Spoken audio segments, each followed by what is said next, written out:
We're at Asrock, and the Skylake stuff is hanging out around here.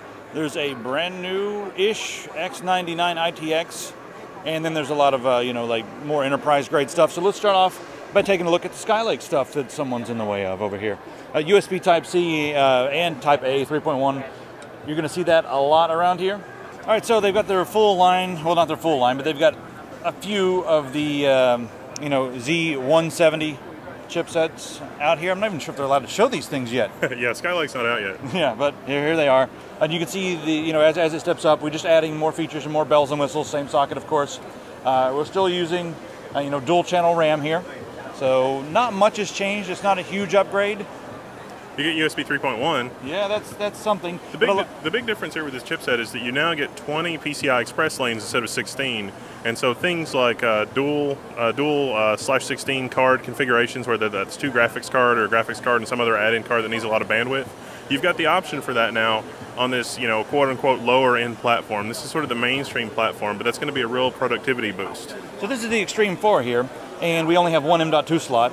But we still have plenty of room for graphics cards. Let's move on up to the Extreme 6 here, where we get a better power design. You know, you see we've got the fancier, the capacitors are the same. We have the better MOSFETs and chokes in there. More capacitors, yep. So more phases there. But down here, we have a little bit more room for expansion. Actually, no, there's only still one M.2. Let's forget that. Let's move on over to the Extreme 7. Now we've got the ID going on. We've got the fancy fins to keep things cool, help with overclocking. We've got 3 M.2 slots, and then we've got 1 M-SATA slot that's perpendicular, so you've got the option.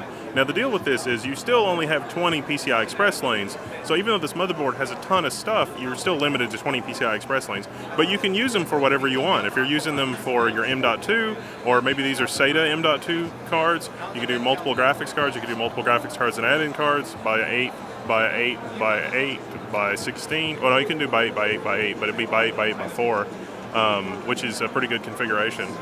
Yeah, you probably won't lose much speed at all on that. It's not like people think, oh no, it's a lower number. No, you're not going to really lose much speed on that at all. It is PCI Express 3, so yeah, we got that. All right, let's move on over here and take a look at the X99. This is the first, and it was apparently Tom's Hardware X99 on ITX. Now the big thing here that they've done is they're using the server configuration for the 2011 socket. So you typically see this type of a 2011-3 socket on a server motherboard where they're cramming 2 of those in there. You've only got 2 RAM slots. But if you wanted X99 and ITX, here it is. So 20 PCI Express lanes in an ITX configuration, you know, tickles your fancy. Here's the motherboard for your USB Type-C 3.1 on board.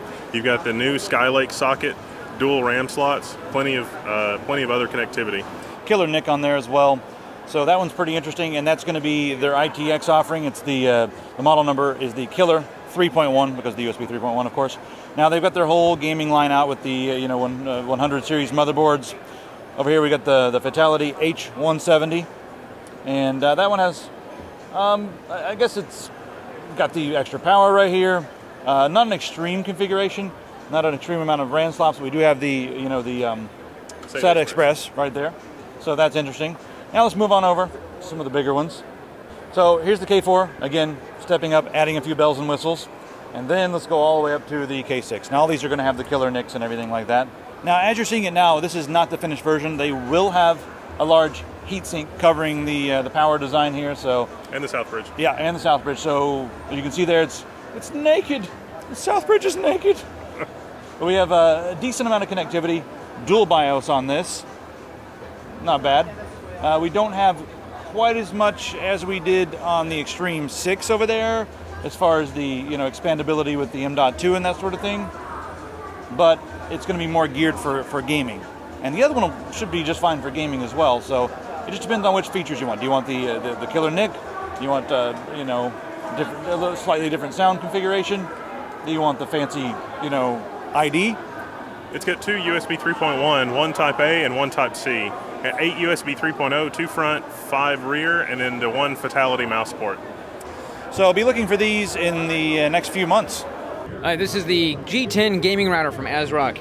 It's got a bunch of really nifty stuff. It's got dual band gigabit AC, 802.11, with 2.4 in the 5 gigahertz range.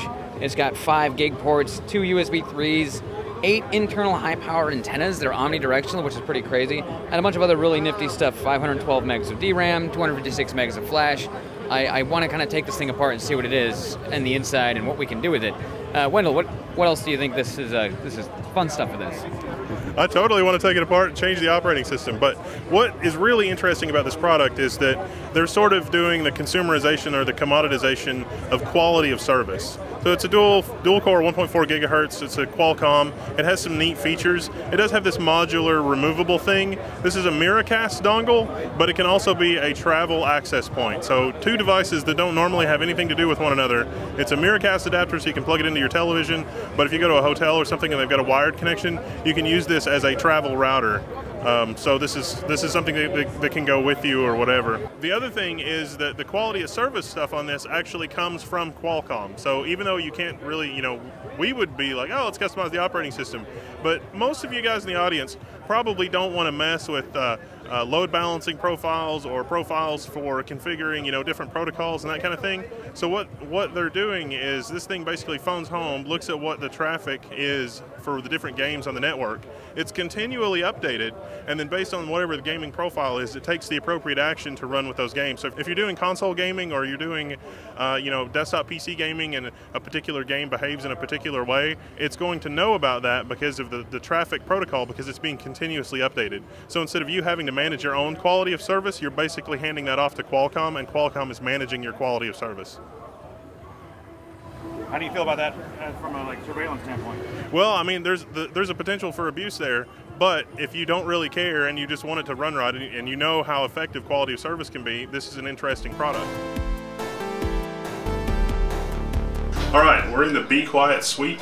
We're taking a look at all kinds of fun and interesting products. Most of these products are on the market right now. There's a couple that are coming out in October, I think. Cases and some updated fans, but we've got some really innovative and interesting products, and we're going to take a look.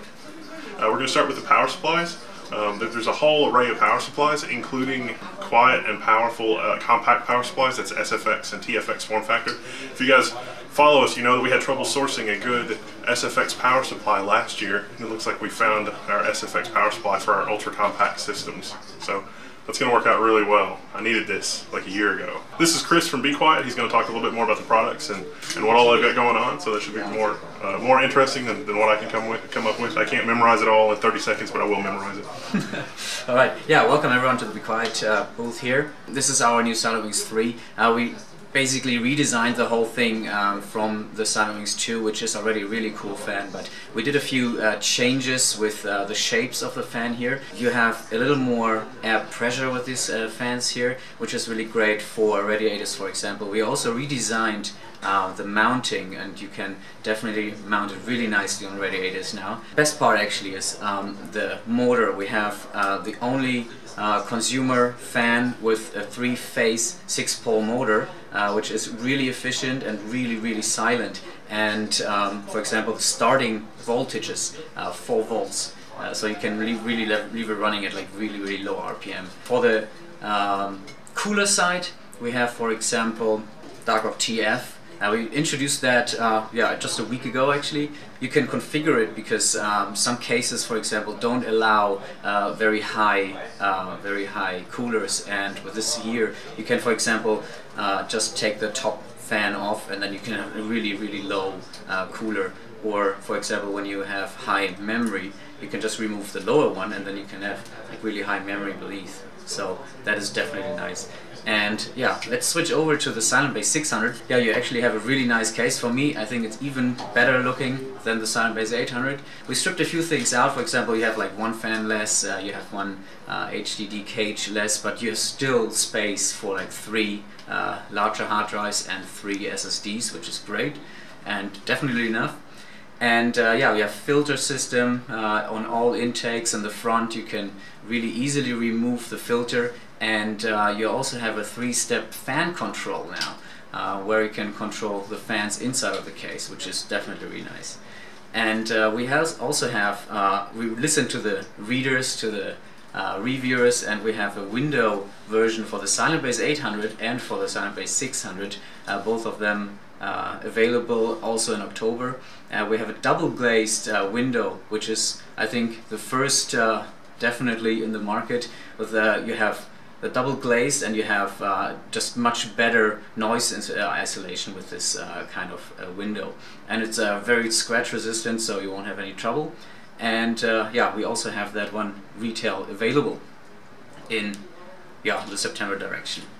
And yeah, that's it for the Be Quiet booth. So, the maximum length of the graphics card. Now obviously I'm looking at it and it's quite a lot, but just so we know, what's the official maximum length of the graphics card? 400 millimeters. You can really fit everything in there. Dual GPU configuration in that won't be a problem either from the looks of it. Yeah. Well, that's it for the Be Quiet suite. We're going to take a look at some more of the products, and we're going to have some upcoming reviews and some other stuff with these products at some point in the future. If you guys have any questions, or there's anything that you guys want to see, maybe a build, maybe specific products or whatever, head on over to the forums at techsyndicate.com. We'll see you there. Say a couple things. Banana, banana, banana. Perfect.